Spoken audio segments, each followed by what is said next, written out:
we shall be discussing funding proposals, raising funds for your initiatives, for your projects, and with specific attention to the statement of a problem. The statement of a problem. Just to let you know, funders and donors do not give you money because you are good or that your organization looks good. Donors and funders give money. They give you grants to solve a problem. And if you properly identify that problem, your chances of success are very high. So, buckle your belt, sit down, because I will be spending some time with you really explaining what one of the most important sections in writing a grants proposal. The section that determines whether your proposal gets funded or not. That is what we call the statement of problem. Let's get into the whole matter a little bit more detailed now. So, data tells us that up to between 70 and 90% of funding proposals are rejected. Now, that's a huge number. If you reverse it, we are saying that only about 10 to 30% of funding proposals are accepted, are actually funded. In fact, in some very rare cases, proposals for funding don't get past 2, 3 to 4%. That means for every 100 proposals that are submitted, if you are very lucky, you may fall between the 1, 2, 3 to 5% that is funded. And what is the reason? It is not because the ideas are bad. It is not because the organizations lack passion or commitment to their work. It's not even because the solutions are weak, but because the problem is poorly articulated. If you do not present the problem well, it will not get funded. Let me say that again. Before a funder or a donor believes in your solution, they must first believe in your diagnosis. And that's what a statement of a problem is. And if your statement of problem is unclear, it's so generic, it's emotional without evidence, or it is disconnected from reality, your proposal collapses before it even begins. All of this may look so big terms. It has to be very clear. It should not be very generic. I will give you a small example in our icebreaker, a very small example as to the difference between a real statement that says something and one that looks very generic. And just to add on this, you'll be surprised that with the rise of artificial intelligence, proposals get more rejections than before. And the reason is that because a lot of content is generated with AI, authenticity is now difficult to diffuse. If we don't find out, we are not sure that it is you speaking, the likely thing that will happen immediately is for that application to be dropped. So today, I want to thoroughly and clearly explain what a statement of problem really is and why mastering it can dramatically increase your proposal success. And I'm not discussing theory. Of course, this is a presentation, it's a lecture.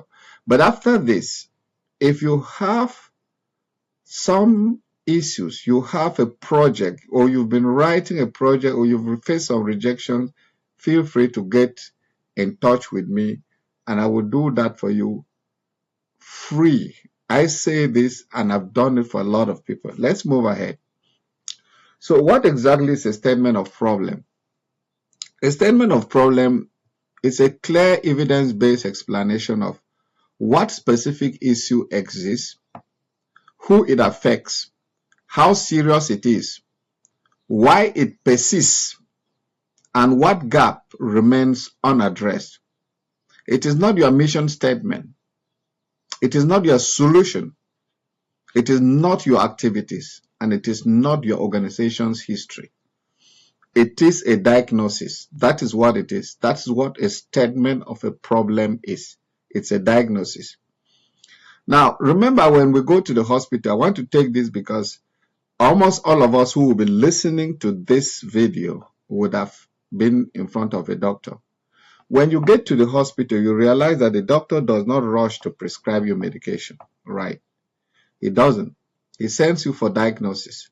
And the reasons are that with the diagnosis, the doctor will be able to have a clear understanding of what is wrong with you, and then he can do his prescription. He can now be able to proffer a solution to your ailment. So before prescribing treatment, a doctor must properly diagnose the condition. If the diagnosis is wrong, the treatment will fail, even if the medication or the medicine is excellent. In the same way, if your problem statement is weak, even a brilliant solution will not be funded. So if you do not spend the time, and here I say something, it is said somewhere that a problem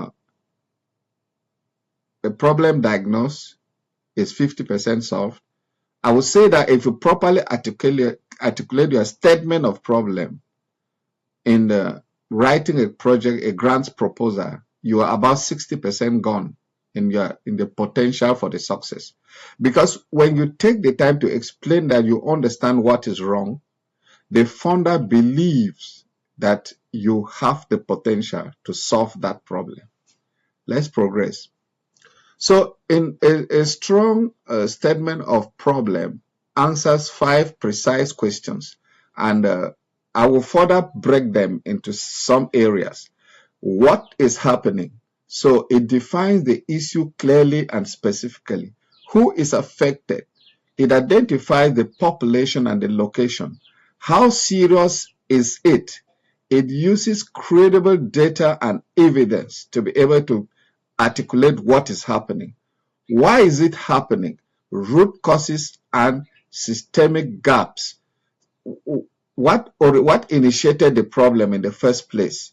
And why is it continuing? What are the consequences, or what is the consequence if nothing changes?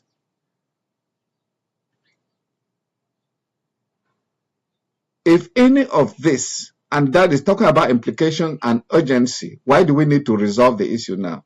If any of these are missing, the problem statement is incomplete. I think you got that. If you cannot address these things properly, then just be sure that you'll be presenting a weak statement of problem. Now, let's proceed. I want to give this very simple example. It's a very simple example, and the facts here are not real. It is hypothetical. I'm just using it for this. You see, somebody wants to talk about the issue of teenage pregnancy. It says teenage pregnancy is a very serious issue in our community, and young mothers suffer greatly. That is true. There's nothing wrong with what he has just said, right? It is as true as we can get the message that teenage pregnancy is a serious issue in our community, and young mothers suffer greatly. Yes. Okay, let's take another look at this presentation. In the Bamenda 2 Council, 34% of girls aged between 15 and 19 have experienced pregnancy. National Health Survey 2024, this is the source of this data, significantly above the national average of 21%. Limited access to reproductive health education, school dropout rates linked to poverty, and cultural stigma contribute to this trend. As a result, over 60% of teenage mothers fail to return to school, increasing long-term poverty and intergenerational vulnerability. Current interventions focus primarily on awareness but lack structured reintegration and livelihood pathways. I have emphasized that these are not facts. I've just used it to explain. Notice the difference in these two presentations. The second version makes the reviewer to think, this is real, this is measurable, this is urgent. So in one of the things that we do in doing a project presentation or project proposal writing is that you want to convince your funder that the facts that you are presenting can be verified elsewhere. Okay, let's proceed now. So buckle your seat and let's get proper. If you want to get a glass of water, because I'm getting into the details, the crux of the matter here. Now, the statement of purpose, the section that determines whether your proposal gets funded or not.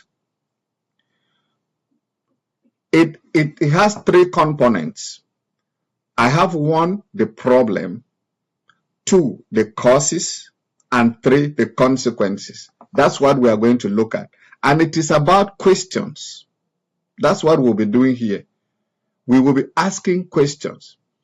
So the first part, which is the problem, is what is wrong, who is affected, or who it affects, where it occurs, and why it matters. This section paints a clear evidence-based picture of the problem as it exists now. Core questions to answer: definition and clarity. What exactly is the problem? How is the problem currently manifested? Facts, trends, or observable conditions. How would you describe the problem in one clear, concise sentence? What exactly is the problem? The scope. Who is affected by this problem? How many people are affected? Estimated numbers, percentages, or trends. Has it been growing? Is it reducing or expanding? Which group are most vulnerable or disproportionately affected? Women, youth, displaced persons, rural communities. Who exactly is really affected? What is the scope? What is the scale? Geographic and contextual location. Where is the problem taking place? Which community, which region, which country? Is the problem localized or is it widespread? What social, cultural, or economic context shapes the problem? You need to look at all of this. Now, existing responses and gaps. A problem, if it's a problem, let me say water shortage. If it's a problem, then there must have been some attempts of trying to resolve it. Probably the attempts are not the best or they are incomplete. So you need to say something about it. And that again tries to explain that you understand the context. What has already been done to address the problem? Who has attempted to solve this problem? Is it the government, NGOs, or the community themselves? Why have existing efforts been insufficient or ineffective? And what gaps still remain? What has happened? What has been done in the past by who? And to what magnitude? What has been the result? Your potential funders or donors should finish this section saying, yes, this problem is real, it is serious, and it is clearly defined. That is now about the problem, because you've been able to explain what the problem is. Now let's proceed to section 2, the causes. Why the problem exists and what sustains it. Why is the problem existing and why is it persisting? This section demonstrates deep understanding, moving beyond symptoms to root causes.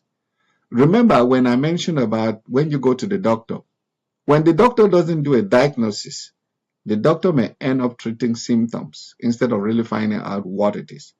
So the core questions to answer in the causes are the root causes. Why does this problem exist in the first place? What caused it? What are the underlying social, economic, cultural, political, or institutional factors that have caused this problem? Is the problem driven by policy failure, lack of resources, harmful norms, or systemic exclusion? What has actually led to this?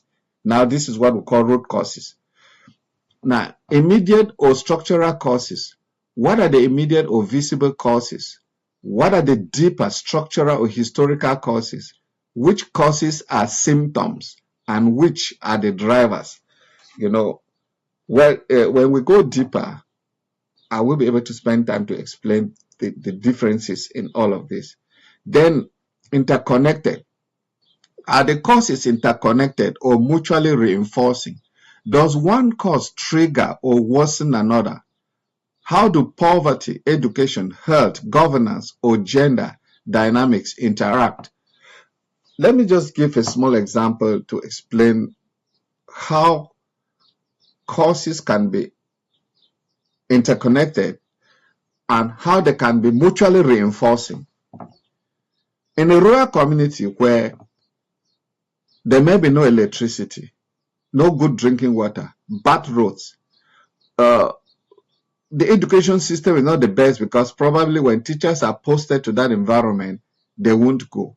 Now you have a situation where children will not have good education, and by then they are already eliminated or reduced by those difficulties. Women who produce food have difficulties taking that food from that community to the markets because there are no good roads. People who have ideas of probably starting some businesses may not be able to do it because they don't have electricity. They won't be able to have connectivity, like maybe somebody is trying to start a cyber cafe and all of that. So here you have what you call a vicious circle of poverty, because one of the problems leads to another and to another. You now have rural exodus in which young people will leave that community because life is very difficult. So you have this kind of connectivity in some problems. Okay, let's look at barriers to change. What prevents affected population from solving the problem themselves? Why is it that? Because communities are not comfortable living in those challenges. So what is preventing them from solving those problems? You bring that out. What institutional, financial, or knowledge barriers exist? Why has the problem persisted over time? You need to answer this question, 1-2 sentences to each of these questions. I'm telling you, you will be laying a good ground for your statement of a problem. This is where you prove that you are not guessing. You understand the system behind the problem. When you go through all of this, you will be proving to your donors that you totally understand what has happened, what has been responsible for the persistence of the problem over time, and probably it is expanding. Okay, now let's look at the consequences. What happens because the problem exists, and what will happen if the problem continues? This section answers the founder's silent question. So what? So what? You have given us the problem. You've told us the causes. So what? Consequences. Human and social consequences. What happens to individuals and families because of this problem? How does it affect dignity, well-being, safety, or opportunity? What long-term effects does it have on children and future generations? Economic consequences. How does the problem affect household income and productivity or livelihood? What is the cost to the community, to government, and to the economy? Does the problem increase dependency, unemployment, or poverty circles? Institutional and developmental consequences. How does the problem affect education, health systems, or social cohesion? Does it weaken trust in institutions or governance? How does it undermine national or local development goals? Political, environmental, technological consequences where relevant. Does the problem contribute to instability, conflict, or exclusion? Are there environmental or climate-related implications? Does it widen the digital or technological divide? Just like I mentioned to you, we are all moving to an era where a lot is done with machine learning, artificial intelligence. And if a problem is the one that hinders a lot of this to happen, it further exacerbates the situation. It makes life even more complicated to the people, the inhabitants of that environment. Future risks of if nothing is done. What will happen if the problem is not addressed? Will it escalate, spread, or become more expensive to solve in the future? What opportunities will be lost if this problem is not solved now? And there's quite a lot about this. You know that when you look around the world, wherever there is violence, you can see the traces of poverty. Wherever you see crime and violence in very high state, you will see poverty. You will see poor education systems. You will see poor economic empowerment and all of that. And all of this is because the problem has persisted, then it's escalating. Tip: this section should create constructive discomfort, enough urgency to motivate action. This is the call to action and answer the question, what will happen if nothing is done now? Why is the problem very important now? And this is some of the things that your potential donors, they look at keenly. Now, just as we round up, final insights for proposal: a strong statement of the problem should move from evidence, causes, consequences. It should be logical, not emotional. You are not funded because you look nice or because your organization says a lot of good things. No, you don't need to be emotional here. You need it has a lot to do with critically, but it has to be a criticality, but also compelling evidence. You know, you have to be logical, not emotional, but still compelling. Make the funder feel that inaction is riskier than action after you've given all the facts. Now let's move to something. If you are currently seeking funding, let me ask you this question. This is a question from me. If you are looking for funding, is your problem or a problem statement truly clear, evidence-based, and compelling? Have you clearly shown funders why your project is necessary, important, not just interesting? Are you confident your diagnosis is strong enough to carry your entire proposal? If you are unsure, that may be the gap. I help organizations strengthen their problem statements and position their proposals for funding sources. Reach out and let's make your proposal fundable. I do a lot of these things, as people will say, as my own giving back. I spend some time assisting people with funding opportunities and also their grants. So you may want to reach out to me, and let me just share with you how you can get to me. I received this today. I do a lot of this work, but I received this today while I was working on this presentation, and I just feel that I should share with you. Look at what is on the right. Hello, hope you are well. Just confirming that I received the TEF seed capital yesterday, that is US dollars, $5,000. Is indeed a great boost to the business. Thank you for playing a role in this achievement. This is one of my mentees on the Tony Elumelu Foundation Entrepreneurship Program. Emmanuel Marshall is in Kenya. I do this for a lot of people, and I will tell you it is not paid. If you want to check with Tony Elumelu, we the mentors, we are not paid. We love doing what we are doing. We are sharing experience, and to me, it's a form of giving back. That is my number. You can get to me with the WhatsApp. I also have opportunities that I can share with you. If they align with your business, they align with what you are doing, you can apply. If you also have your own opportunities that you are doubting how to do the application, get in contact with me. You can use my email, you can use my phone number there. Don't call, please. Send an SMS if you are in North America. Use WhatsApp if you are somewhere else. Thank you so much. I hope this brings some little help to you.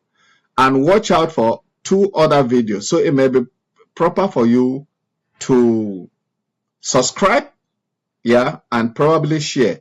But what I'm going to do is, when you subscribe, I'm coming up with 2 other follow-up videos still on this topic. And if I receive enough information, I can actually schedule a Zoom training. But I will be ready to talk with you one-on-one if this is something you are really passionate about.